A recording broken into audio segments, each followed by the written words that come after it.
એમાં મારું જ એક ખેતર છે, મેં ખેતર જ દીધું, ખાતરદાર મટી ગયા, એ સામેવાળી પાર્ટીને આપ્યું, એ ખાતરદાર નતો, એ પાછું પરત મળે તો હું ખાતરદાર સહી શકું ખરો?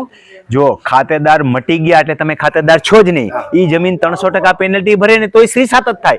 સરકારે એક ચોખ્ખો હિસાબ લખેલો છે કે કોઈ પણ વ્યક્તિ 300% એટલે બોજામુક્ત શબ્દ વાપર્યો છે. બોજામુક્ત શ્રી સરકાર થાય, ન ભરે તો શ્રી સરકાર થાય. તો કોઈ ગાંડો તો નથી ભરે. મૂળ માલિકને તો મળે જ નહીં. મૂળ માલિક ખેડૂત હોવો જોઈએ. હા, એને હજી ખાતું વેચ્યું છે અને 3 વર્ષ નથી થયા અને જો એને ખેડૂત ખાતેદાર પ્રમાણપત્ર મેળવી લીધું હોય કે મારે અન્ય જગ્યાએ ખેતીની જમીન ખરીદવી છે તો 100% એને પાછી મળે, ભલે જમીન ખરીદી નથી, કારણ કે હજી કાગળ ઉપર ખેડૂત તરીકે જીવે છે. એ છે ને વેન્ટિલેટર ઉપર છે હજી, સમજ્યા? એને જમરાજા લઈ નથી ગયા, હજુ મળી નથી ગયો, જીવે છે બાકી, કારણ કે એને ખેતીની જમીન ખરીદવા માટેનું પ્રમાણપત્ર મેળવ્યું છે. હવે પ્રમાણપત્ર 3 રીતના મળે: 2 વર્ષ વાળું, 2 + 1 વર્ષ એક્સટેન્શન અને સીધું 3 વર્ષનું. જો કોઈ વ્યક્તિની જમીન સંપાદિત થઈ હોય તો સરકાર સીધું એને 3 વર્ષનું પ્રમાણપત્ર આપે. સંપાદન થઈને બિન ખેડૂત થઈ જતો હોય તો ખેડૂત દરજ્જો મટી જતો હોય.